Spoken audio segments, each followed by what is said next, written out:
Hello student. তো আমরা পড়ছিলাম ক্লাস টুয়েলভের প্রাত্যহিক জীবনের রসায়ন, এই ক্লাস টুয়েলভের লাস্ট ইউনিটটা, যেখানে আমরা একেবারে শেষের মুহূর্তে। তো আমরা আগের দিনে ক্লাসে যে অবধি করেছি সেটা হচ্ছে অ্যান্টি মাইক্রোবিয়াল, এবং অ্যান্টি মাইক্রোবিয়ালের মধ্যে যে অ্যান্টি ব্যাকটেরিয়াল ড্রাগ পড়ছিলাম। আমি বলেছিলাম যে অ্যান্টি ব্যাকটেরিয়াল ড্রাগ তিন প্রকার, তার মধ্যে যে প্রথম প্রকার অ্যান্টিবায়োটিক্স তার সম্পর্কে পড়েছি, ঠিক আছে। তো বাকি যে দুটো প্রকার ছিল অ্যান্টিসেপটিক এবং ডিসইনফেক্ট্যান্ট, তো এই দুটো সম্পর্কে আমরা আজকে আলোচনা করব। তো সবাই আজকে হেডিং দাও অ্যান্টিসেপটিক। দেখো অ্যান্টিসেপটিকটা কি? অ্যান্টিসেপটিক হচ্ছে সেই সমস্ত রাসায়নিক পদার্থ যারা জীবদেহে সংক্রামক জীবাণু ধ্বংস করে বা ওই সমস্ত সংক্রামক জীবাণুর বৃদ্ধিকে প্রতিহত করে, এবং সাথে সাথে কি করে, দেহের যে অংশে সংক্রামক জীবাণু আক্রমণ করে সেই সমস্ত অংশের পচনটাকেও রোধ করে।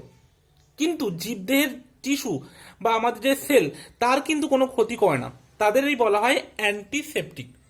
অ্যাকচুয়ালি অ্যান্টিসেপটিকগুলো লিভিং অর্গানিজমের উপর ক্ষেত্রে আমাদের অ্যাপ্লাই করি, ঠিক আছে, যেগুলো লিভিং অর্গানিজম।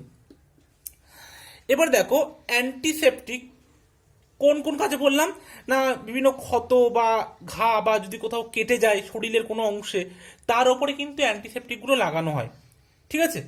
এগুলো কি করে না, এগুলো হচ্ছে সংক্রামক জীবাণু ধ্বংস করে বা তাদের বৃদ্ধিকে প্রতিহত করে, সেই অংশের পচনকে নিবারণ করে। বুঝে গেল? তো দেখো অ্যান্টিসেপটিকের উদাহরণ যদি আমরা কিছু বলি, যেমন প্রথম অ্যান্টিসেপটিকের কথা কি মনে পড়বে আমাদের? নিশ্চয় ডেটল বা স্যাভলন, ঠিক আছে। এগুলো তো নর্মালি আমরা অ্যান্টিসেপটিক হিসেবে ইউজ করি। তো আমি অ্যান্টিসেপটিকের সংজ্ঞাটা লিখলাম না, তোমরা এটা বই থেকে পেয়ে যাবে, আমি কিন্তু বলে দিলাম, ঠিক আছে। এবার আমরা বিভিন্ন উদাহরণ থেকে শুরু করি কোন কোন জিনিসগুলোকে আমরা অ্যান্টিসেপটিক হিসেবে ইউজ করতে পারবো, এবং তাদের অলরেডি আমি একটা এক্সাম্পল বলেছি, ডেটল, স্যাভলন। এই যে ডেটলের এক্সাম্পলটা বললাম, আসলে ডেটলটা কিন্তু দুটো উপাদানের মিশ্রণ। যে ডেটলটা বললাম এটি কি বললাম না, দুটি উপাদানের মিশ্রণ। একটা হচ্ছে ক্লোরোজাইলিনল আর একটা হচ্ছে টার্পিনিয়ল, ঠিক আছে। আমি উপাদানগুলো লিখে দিচ্ছি। ক্লোরোজাইলিনল আর একটা কি বললাম, আর একটা বললাম টার্পিনিয়ল। টার্পিনিয়ল,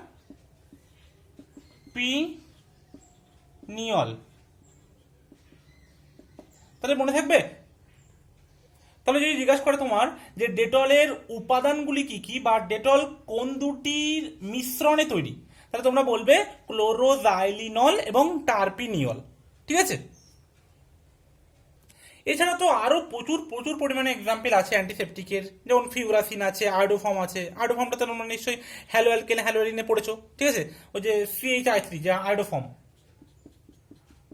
এটা ঠিক আছে, এটা নিশ্চয় চেনা লাগছে, এটা হ্যালো অ্যালকেন হ্যালোরিনে তোমরা পড়েছো আয়োডোফর্মটা, ঠিক আছে। তারপর বিভিন্ন যে সাবান আমরা ইউজ করি অ্যান্টিসেপটিক, হ্যাঁ, এটা একটা কথা এখানে বলা আছে যে অ্যান্টিসেপটিক সোপ আমরা ইউজ করি, অ্যান্টিসেপটিক সাবান আমরা ইউজ করি, সেখানে বাইথায়োনল নামে একটা উপাদান যোগ করা হয়, ঠিক আছে। কি বললাম? বাইথায়োনল, ঠিক আছে, বাইথায়োনল। এই যে বাইথায়োনলটা বললাম, এটা একটা অ্যান্টিসেপটিক, এবং এটা কি করে, এটা চামড়ায় জৈব পদার্থের ব্যাকটেরিয়া ঘটিত বিয়োজনে যে গন্ধ উৎপন্ন হয় সেই গন্ধটাকে হ্রাস করে। তাহলে কি বললাম আমার, যে সাবানে, ধরো তোমাকে জিজ্ঞাসা করলো যে সাবানে অ্যান্টিসেপটিক হিসেবে কি যোগ করা হয় এবং কেন, তুমি বললে যে সাবানে অ্যান্টিসেপটিক হিসেবে বাইথায়োনল যোগ করা হয়। তার কারণ চামড়ায় জৈব পদার্থের যে ব্যাকটেরিয়া ঘটিত বিয়োজন, তার ফলে যে উৎপন্ন গন্ধ, সেই গন্ধটাকে হ্রাস করে এই বায়োথায়োনল অ্যান্টিসেপটিক, ঠিক আছে। এছাড়াও একটা শক্তিশালী অ্যান্টিসেপটিকের নাম বলছি, পাওয়ারফুল অ্যান্টিসেপটিক, এটা খুবই, ঠিক আছে, যেটাকে আমরা টিংচার অফ আয়োডিন বলি। শক্তিশালী অ্যান্টিসেপটিক, শক্তিশালী অ্যান্টিসেপটিক, তার নাম কি? টিংচার অফ আয়োডিন, ঠিক আছে। টিংচার অফ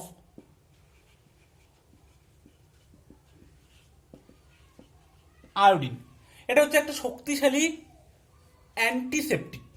এবার দেখো এটা কিভাবে তৈরি করা হয়। এখানে দেখো 2 থেকে 3% আয়োডিনের সলিউশন নেওয়া হয়, নিয়ে সেটাকে অ্যালকোহল জলে মেশানো হয়। ঠিক আছে, অ্যালকোহল ওয়াটারে মেশানো হয়। কি বললাম, আয়োডিনের 2 থেকে 3% দ্রবণ নিয়ে কি করা হয়, সেটাকে অ্যালকোহল জলে মেশানো হয়। মেশালে আমাদের টিংচার অফ আয়োডিনটা তৈরি হয়। এটা কি কাজে লাগে দেখো, এটা ক্ষত স্থানে লাগানো হয়। বিভিন্ন যে ক্ষত স্থান থাকে সেই ক্ষত স্থানে এটাকে লাগানো হয়।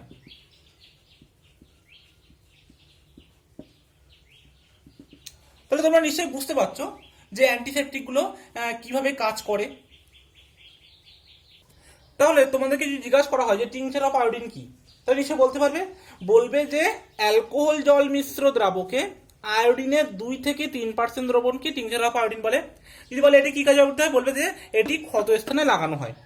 ঠিক আছে, দেখো আরো একটা অ্যান্টিসেপটিক আছে, সেটা হচ্ছে বোরিক অ্যাসিডের লঘু জলীয় দ্রবণ।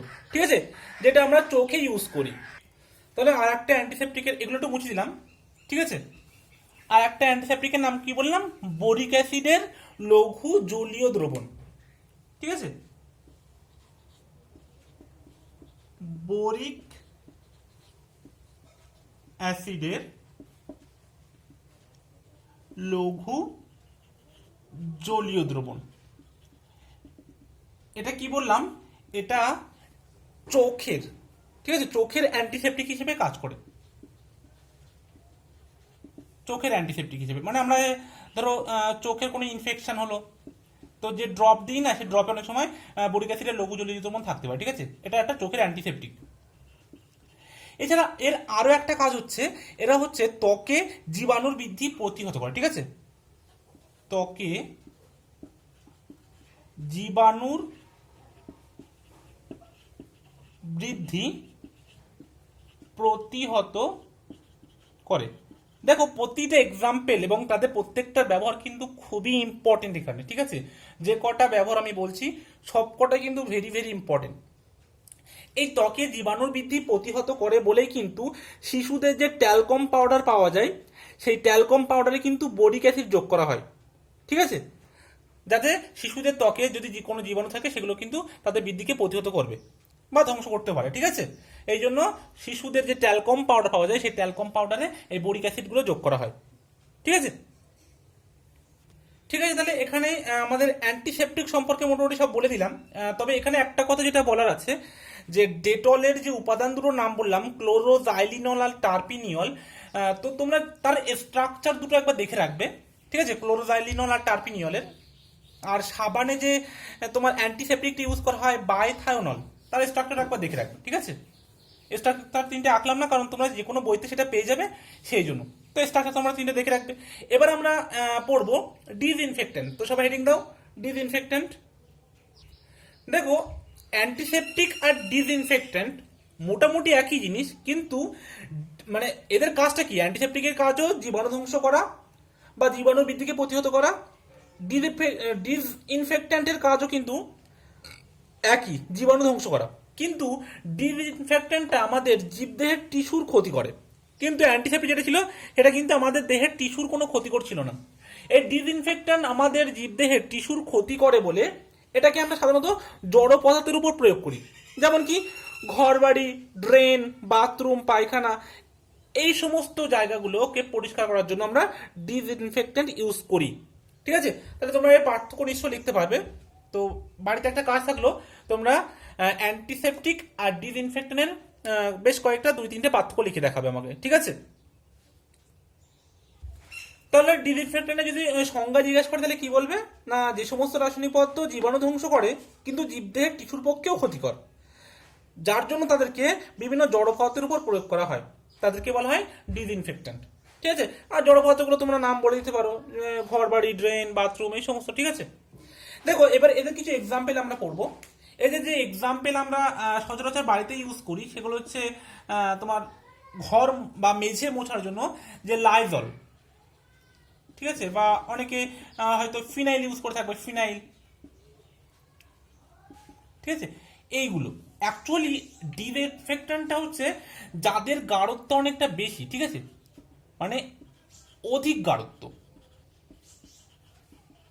দেখাচ্ছে এমন এমন কোনো রাসায়নিক আছে, এমন অনেক রাসায়নিক পদার্থ আছে যারা একই সঙ্গে ডিসইনফেক্ট্যান্ট আবার অ্যান্টিসেপটিক উভয় হিসেবে কাজ করে।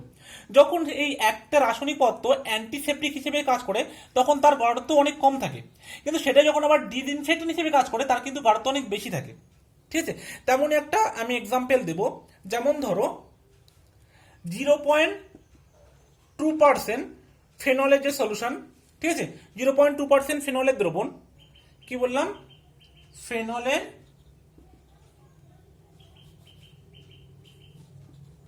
ফেনলের 0.2% দ্রবণ কি হিসেবে কাজ করে, অ্যান্টিসেপটিক হিসেবে, ঠিক আছে, অ্যান্টিসেপটিক।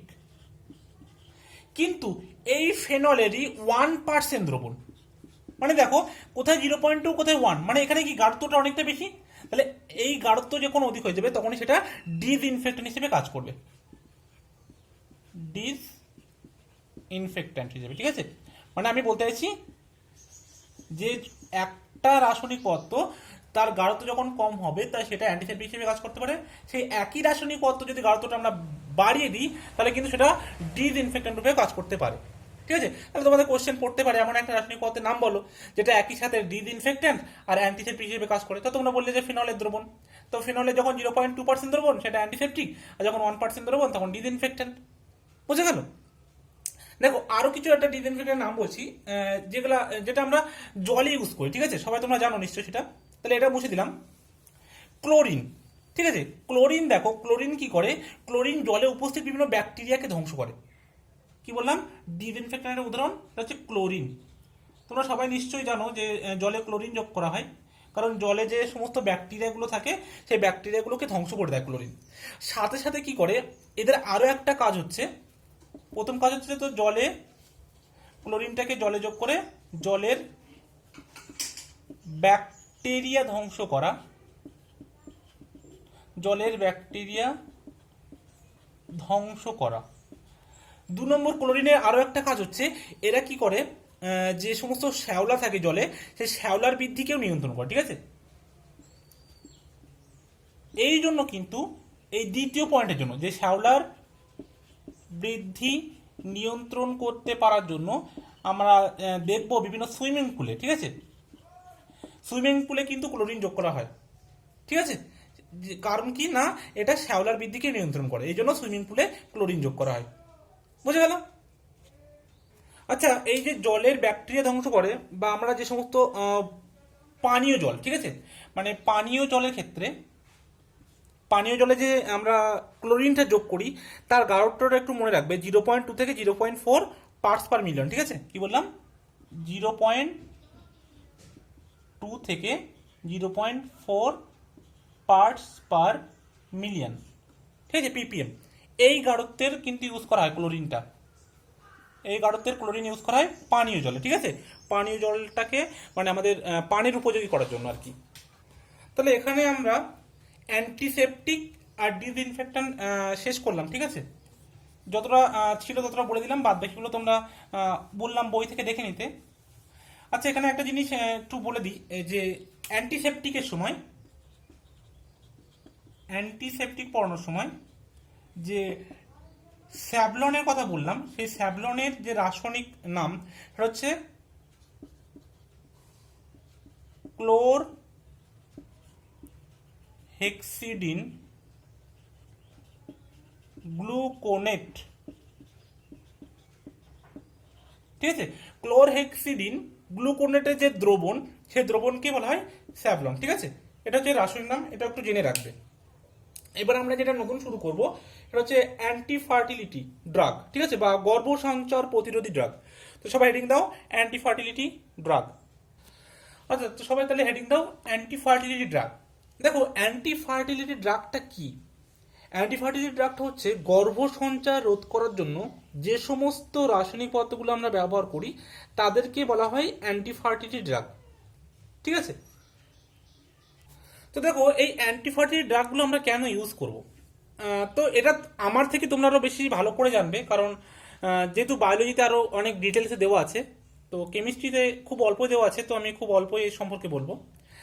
তো দেখো অ্যান্টিফাইটিক ড্রাগটা কেন ইউজ করা হয়, কারণ আমরা জানি এখন বর্তমান বিশ্বে জনবিস্ফোরণ যেটাকে বলা হয়, ঠিক আছে, একটা খুব গুরুত্বপূর্ণ সমস্যা। ঠিক আছে, এবং এই যে হিউজ পরিমাণ পিপল, ঠিক আছে, বা এই যে পপুলেশন দিন দিন বেড়ে যাচ্ছে, তো এর জন্য কি হবে, এই জনবিস্ফোরণের ফলে আমাদের বিশ্বে খাদ্যের অভাব, পরিবেশ দূষণ, বেকারত্ব প্রভৃতি নানান সমস্যা কিন্তু দেখা দিচ্ছে। তো এইগুলোকে নিয়ন্ত্রণ করার জন্য আমাদের কিন্তু এই বার্থ কন্ট্রোল পিলস বা জন্ম নিয়ন্ত্রক বড়ি বলো যে, বা অ্যান্টিফার্টিলিটি ড্রাগ বা গর্ভ সঞ্চার প্রতিরোধী ড্রাগ যাই বলো, এগুলো কিন্তু আমরা ইউজ করি। ঠিক আছে, মানে অবাঞ্ছিত প্রেগনেন্সিকে রোধ করার জন্য এগুলো কিন্তু ইউজ করা হয়। বুঝে গেল? দেখো তোমরা সবাই জানো যে যে সমস্ত হরমোনগুলো, মানে যে সমস্ত সেক্স হরমোনগুলো মানে আমাদের বিশেষ করে ফিমেলের প্রেগনেন্সির ক্ষেত্রে দায়ী, সেগুলো হচ্ছে প্রোজেস্টেরন, ইস্ট্রোজেন, যেগুলো কিনা প্রেগনেন্সির জন্য হেল্প করে। তো তাদেরকে রোধ করার জন্য সেই প্রোজেস্টেরন বা ইস্ট্রোজেনের যে ডেরিভেটিভগুলোই কিন্তু ইউজ করা হয়, যেগুলো কিনা অ্যান্টিফার্টিলিটি ড্রাগ নামে পরিচিত। ঠিক আছে, তো এমনই কিছু অ্যান্টিফার্টিলিটি ড্রাগের উদাহরণ আমি দিচ্ছি। ঠিক আছে, এটা হচ্ছে নর ইথিনড্রোন, একটা অ্যান্টিফার্টিলিটি ড্রাগ। নর ইথিনড্রোন, ঠিক আছে, এটা একটা অ্যান্টিফার্টিলিটি ড্রাগ, এটা এবং এটা একটা প্রোজেস্টেরনের ডেরিভেটিভ। ঠিক আছে, কি বললাম, প্রোজেস্টেরনের ডেরিভেটিভ। আর একটা উদাহরণ হচ্ছে অ্যান্টিফার্টিলিটি ড্রাগের নোভেস্টেরল। ঠিক আছে, নোভেস্ট্রল।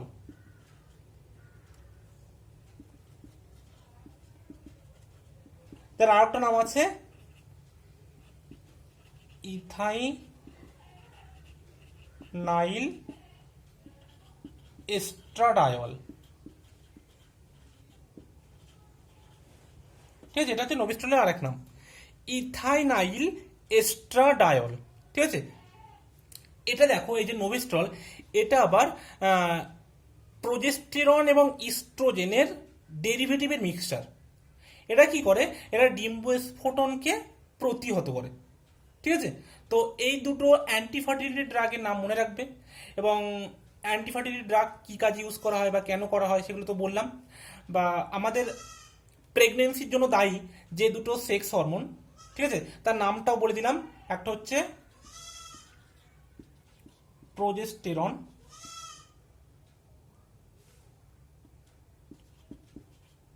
আর একটা হচ্ছে ইস্ট্রোজেন। ঠিক আছে, এই দুটো কিন্তু আমাদের হরমোন, সেক্স হরমোন নামে পরিচিত, এবং এটা প্রেগনেন্সির জন্য দায়ী। ঠিক আছে, এবং এদেরকে দেখো এই যে নরইথিনড্রোন বা নোভেস্ট্রল, এগুলো অ্যাকচুয়ালি কি, এগুলো কিন্তু একটা, এগুলো হরমোন, এবং এগুলোর পাওয়ার এই যে প্রাকৃতিক হরমোনের থেকে অনেক বেশি হওয়ায় এরা কিন্তু অ্যান্টিফার্টিলিটি ড্রাগ হিসেবে ইউজ করা হয়।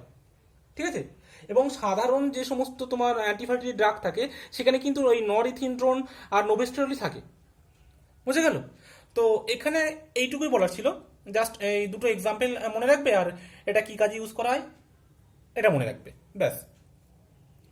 তো এখানে আমাদের মেডিসিন এবং ড্রাগ শেষ হলো। এবার যে নিউ টপিকটা আমরা শুরু করব, কেমিক্যালস ইন ফুড, ভোজ্য বস্তুতে ব্যবহৃত রাসায়নিক পদার্থ। ঠিক আছে, তো তাহলে এগুলো মুছে দিলাম। আমরা আজকে শুরু করব কেমিক্যালস ইন ফুড, মানে আমাদের বিভিন্ন খাদ্য বস্তুতে কিভাবে কেমিক্যাল কাজ করে বা কেমিস্ট্রি কিভাবে কাজ করে। ঠিক আছে, সবাই তাহলে হেডিং দাও, তো সবাই হেডিং দাও তাহলে, কেমিক্যালস ইন ফুড। দেখো এখানে আমরা যেটা প্রথমে পড়বো সেটা হচ্ছে খাদ্য সংযোজক পদার্থ। ঠিক আছে, খাদ্য সংযোজক পদার্থ। দেখো খাদ্য সংযোজক পদার্থটা কি, খাদ্য সংযোজক হচ্ছে যে খাদ্য বা যে বিভিন্ন ভোজ্য বস্তু আছে সেখানে যে সমস্ত রাসায়নিক পদার্থ মিশিয়ে তার সংরক্ষণ গুণ বা চেহারা, স্বাদ, গন্ধ, পুষ্টিগুণ বা খাদ্য গুণের উন্নতি সাধন করা হয় তাদেরকে বলা হয় সংযোজক। ঠিক আছে, এবার দেখো কয়েকটা গুরুত্বপূর্ণ খাদ্য সংযোজক হচ্ছে যেমন কৃত্রিম মিষ্টিকারক পদার্থ, ঠিক আছে, বা অ্যান্টিঅক্সিডেন্ট, প্রিজারভেটিভস, এগুলো কিন্তু একটা খাদ্য সংযোজক পদার্থ। এবার দেখো আমরা প্রথমে যেটা সম্পর্কে পড়বো খাদ্য সংযোজক পদার্থের মধ্যে, তার মধ্যে প্রথমটা হচ্ছে কৃত্রিম মিষ্টিকারক পদার্থ, ঠিক আছে, আর্টিফিশিয়াল সুইটনার্স। তাহলে বললাম কি খাদ্য সংযোজকের মধ্যে কি কি পড়বো। 1 নম্বর যেটা পড়বো সেটা হচ্ছে কৃত্রিম মিষ্টিকারক পদার্থ, যেগুলোকে আমরা বলি আর্টিফিশিয়াল সুইটনার্স। ঠিক আছে, 2 নম্বর যেটা পড়বো সেটা হচ্ছে প্রিজারভেটিভ বা খাদ্য সংরক্ষক।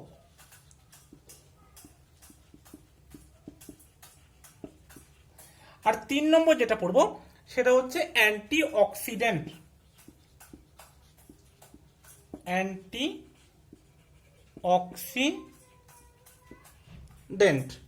ঠিক আছে, এই তিনটে তো আমরা পড়বো এবং এদের সম্পর্কে ডিটেইলস আলোচনা করব।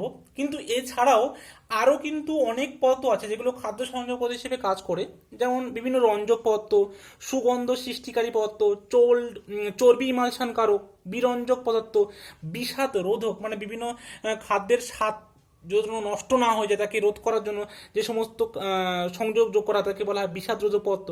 ঠিক আছে, তো এগুলো কিন্তু খাদ্য সংযোগ হিসেবে পরিচিত, তবুও আমরা এই 3টে জিনিস তোমাদের সিলেবাসে আছে, এই 3টে সম্পর্কে আমরা ডিটেলসে আলোচনা করব। ঠিক আছে, তো সবার প্রথমে আমরা আসি কৃত্রিম মিষ্টিকারক পদার্থ বা আর্টিফিশিয়াল সুইটনার্স। ঠিক আছে, দেখো কৃত্রিম মিষ্টিকারক পদার্থ বা আর্টিফিশিয়াল সুইটনার্স পড়ার আগে আমরা বলবো, আমরা যখন বাড়িতে কোনো মিষ্টিযুক্ত খাবার প্রস্তুত করি তো তাতে আমরা কি অ্যাড করি। সুক্রোজ, অর্থাৎ মানে আমরা চিনি ইউজ করি নর্মালি। তো এবার বাড়িতে যদি কোনো ডায়াবেটিস পেশেন্ট থেকে থাকেন বা যাদের দেহের ওজন অনেক বেশি, তো তাদের তো এই নর্মাল সুগার খাওয়া নিষিদ্ধ। তো তাদেরকে এই অসুবিধা দূর করার জন্য চিনির বিকল্প হিসেবে নানা ধরনের মিষ্টিকারক পদার্থ ব্যবহার করা হয়। এদেরকেই কিন্তু বলা হয় কৃত্রিম মিষ্টিকারক পদার্থ বা আর্টিফিশিয়াল সুইটনার্স। কি বললাম আর একবার বলছি, যদি কোনো তোমার বাড়িতে ডায়াবেটিস পেশেন্ট থাকে বা যাদের দেহের ওজন অত্যন্ত বেশি, তো তাদের নর্মাল সুগার খাওয়া নিষেধ। তো তাদেরকে মিষ্টিকারক খাবার প্রস্তুত করার জন্য আমরা বাজার থেকে কিছু বিকল্প মিষ্টিকারক পদার্থ কিনে আনি, যেগুলোকেই বলা হয় আর্টিফিশিয়াল সুইটনার্স বা কৃত্রিম মিষ্টিকারক পদার্থ। ঠিক আছে, যেগুলো কিনা মানব শরীরের কোনো জীব রাসায়নিক বিক্রিয়ায় অংশগ্রহণ করে না এবং শরীর থেকে অপরিবর্তিতভাবে বেরিয়ে যায়। কিভাবে বেরিয়ে যায় সেটা ঘামের মাধ্যমে হতে পারে, সেটা মূত্রের মাধ্যমে হতে পারে। ঠিক আছে, এবং এরা কি হয়, এরা কিন্তু ক্যালোরি মুক্ত, এরা শরীরে কোনো ক্যালোরি সৃষ্টি করে না। ঠিক আছে, তাই জন্য এদেরকে আর এক নাম দেওয়া হয় ক্যালোরি মুক্ত মিষ্টিকারক। এদের আর এক নাম কি, ক্যালোরি মুক্ত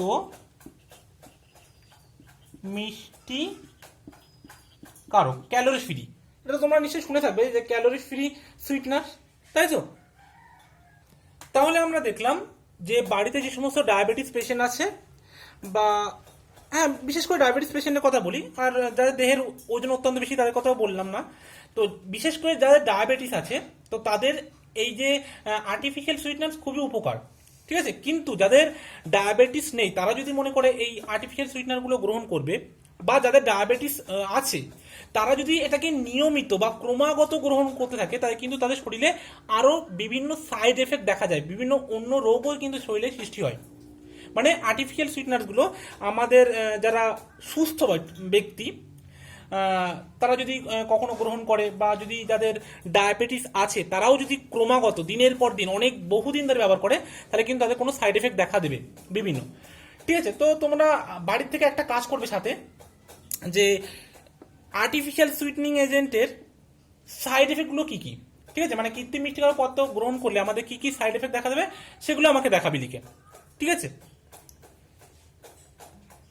তাহলে এবার আমরা কিছু কৃত্রিম মিষ্টিকারক পদার্থের নাম পড়ব এবং সেগুলো সাধারণ চিনির তুলনায় তাদের মিষ্টত্ব কত গুণ বেশি সেটা দেখব। ঠিক আছে, দেখো এ পাশে তোমরা লেখো কৃত্রিম মিষ্টিকারক পদার্থ বাদিকে, কৃত্রিম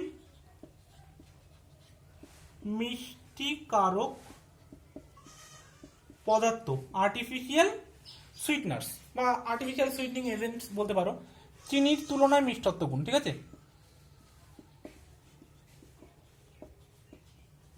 চিনির তুলনায় কত গুণ মিষ্টত্ব আছে সেটা এখানে লিখবো, ঠিক আছে? 1 নম্বর সবাই লেখো সাইক্লামেট।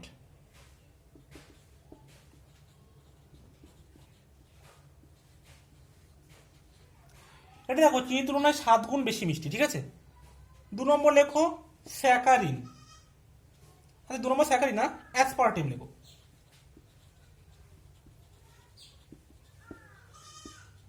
এটা 100 গুণ বেশি মিষ্টি চিনির তুলনায়। 3 নম্বর লেখো স্যাকারিন, যেটা চিনির তুলনায় 550 গুণ বেশি মিষ্টি। 4 নম্বর লেখো সুক্রালোজ, যেটা চিনির তুলনায় 600 গুণ বেশি মিষ্টি। 5 নম্বর লেখো অ্যালিটেম, যেটা চিনির তুলনায় 2000 গুণ বেশি মিষ্টি, ঠিক আছে? আর 6 নম্বর যেটা হচ্ছে সুক্রোনিক অ্যাসিড,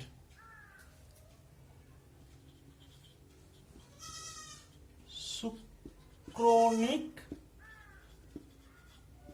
অ্যাসিড, যেটা চিনির তুলনায় 2000, ঠিক আছে? সরি 2 লক্ষ গুণ, 2 লক্ষ গুণ বেশি মিষ্টি, ঠিক আছে? তো দেখো এখান থেকে যেটা তোমাদের ইম্পর্টেন্ট আমি বলে দিই, যেখান থেকে কোশ্চেন মেইনলি আসে, সেটা হচ্ছে স্যাকারিন থেকে আসে, সুক্রালোজ থেকে আসে। এই দুটো সব থেকে বেশি ইম্পর্টেন্ট, ঠিক আছে? আর একটা কোশ্চেন আছে সুক্রানুক অ্যাসিড, এটা এরকম ভাবে কোশ্চেন আছে যে চিনির তুলনায় 2 লক্ষ গুণ বেশি মিষ্টিকারক যে কৃত্রিম মিষ্টিকারক পদার্থ আছে তার নাম দেখো, তখন তোমরা বলে সুক্রোনিক অ্যাসিড, ঠিক আছে?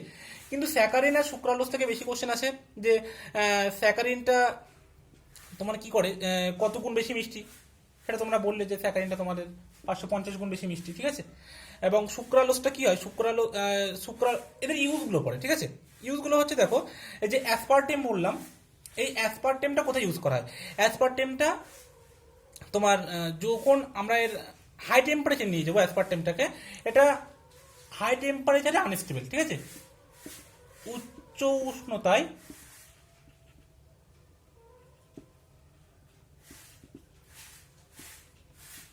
সুস্থিত নয়, ঠিক আছে? সুস্থির নয়, আনস্টেবল, মানে এটা হাই টেম্পারেচার এটা কাজ করে না বা এটা নষ্ট হয়ে যায়, সেই জন্য এটাকে কি করা হয় দেখো, কোন কাজে ইউজ করা হয় দেখো, বিভিন্ন কোল্ড ড্রিঙ্কস, ঠিক আছে? 7 আপ বা বিভিন্ন বিভিন্ন কোল্ড ড্রিঙ্কসের ক্ষেত্রে, ঠিক আছে, ঠান্ডা জিনিস ইউজ করা হয়, বুঝে গেল? কিন্তু এই যে সুক্রালোজ, যেটা কথা বললাম সুক্রালোজ, এটা রান্নার তাপমাত্রায় মানে স্থিতিশীল, ঠিক আছে? মানে এটা রান্নার যে তাপমাত্রা আছে, রান্নার তাপমাত্রায়ও স্থিতিশীল। তো এর ইউজ সব থেকে বেশি হয় খাদ্যে, রান্নার তাপমাত্রায়ও স্থিতিশীল। তো এটাকে বিভিন্ন ফুড প্রোডাক্টের কাছে এটাকে বেশি ইউজ করা, ঠিক আছে? এবারে দেখো অ্যালিটেমের ইউজ করা হয় না কেন? কারণ অ্যালিটেমটা দেখো চিনির তুলনায় 2000 গুণ বেশি মিষ্টি, যার ফলে কি হয়, এর মিষ্টতাকে আমরা নির্দিষ্ট মাত্রায় রাখতে পারি না বা কন্ট্রোল করতে পারি না, তার জন্য এটাকে ইউজ করা হয় না। সুক্রানুক অ্যাসিডের কথা তো বাদই দিলাম, ঠিক আছে? আর সাইক্লোমেটটা একটু অনেকটাই কম, মানে এটা থেকে খুব একটা লাভজনক হয় না, ঠিক আছে? এই জন্য এটা তেমন ইউজ করা হয় না। ইউজ তাহলে কি বললাম, অ্যাসপার্টেম, স্যাকারিন, সুক্রালোজ, এই তিনটে, ঠিক আছে? আমরা বেশিরভাগ ইউজ করি, কিন্তু এটা উচ্চ উষ্ণতায় আনস্টেবল বলে এটাকে কোল্ড ড্রিঙ্কস ব্যবহার করা হয়। সুক্রালোজটা রান্নার তাপমাত্রাতে স্থিতিশীল বলে এটাকে বিভিন্ন ফুড প্রোডাক্টের ক্ষেত্রে ইউজ করা হয়, ঠিক আছে? যেগুলো কি আমাদের রান্না করে বা যেগুলো বিভিন্ন হাই টেম্পারেচারে বানানো হয়, সেক্ষেত্রে আমরা সুক্রালোজগুলো ইউজ করি, বুঝে গেল? আর দেখো স্যাকারিন সম্পর্কে আরও একটা দুটো কথা তোমাদেরকে একটু বলে দিই, যে স্যাকারিনটা কি নন বায়োডিগ্রেডেবল, ঠিক আছে? নন বায়োডিগ্রেডেবল বা কেন, তার কারণ হচ্ছে দেখো, হয়তো আমাদের শরীরে স্যাকারিনকে বিপাকের জন্য হয়তো প্রয়োজনীয় এনজাইম আমাদের শরীরে নেই, সেই জন্য এটা বায়োডিগ্রেডেবল নয়। এবং এই স্যাকারিনে কিন্তু কোনো ক্যালোরিফিক ভ্যালু নেই। এই ক্যালোরিফিক ভ্যালু না থাকার জন্য কিন্তু আমাদের শরীরে যখন এটাকে গ্রহণ করি, তার জন্য কিন্তু কোনো আমাদের ডায়াবেটিস বাড়ে না, ঠিক আছে, বা আমাদের ক্যালোরির কোনো পরিবর্তন আমাদের শরীরে হয় না। এটা কি হয়, আমাদের শরীরের মূত্রের মাধ্যমে অপরিবর্তিত অবস্থায় শরীর থেকে বেরিয়ে যায়। তাই যদি ডায়াবেটিস রোগী বা যাদের অত্যন্ত কম ক্যালোরি গ্রহণ করা দরকার, তাদের পক্ষে কিন্তু এটা উপযুক্ত। ঠিক আছে, কিন্তু এই যে বললাম, এই যে কৃত্রিম মিষ্টিকারক পদার্থগুলো আছে, এটা কিন্তু সাইড এফেক্ট অনেক বেশি। এটা যদি আমরা নিয়মিত গ্রহণ করতে থাকি, তাহলে আমাদের বিভিন্ন প্রকার সাইড এফেক্ট দেখা যাবে। ঠিক আছে, সেটা হতে পারে ক্যান্সার, হতে পারে আরো বিভিন্ন রকমের রোগ। তো তোমাদের সেটা বাড়ির কাজ দিয়েছি যে তোমরা লিখবে যে কৃত্রিম মিষ্টিকারক পদার্থের সাইড এফেক্টগুলো কি কি। ঠিক আছে, তো আজকের এই পর্যন্ত রাখার চেষ্টা করছি। নেক্সট দিনে আমাদের কেমিক্যাল প্রাত্যহিক জীবনে যে রসায়ন আছে, এটা এই চ্যাপ্টারটা শেষ হয়ে যাবে নেক্সট দিনে। তো সবাইকে এতদূর ভিডিও দেখার জন্য অসংখ্য ধন্যবাদ। Thank you so much.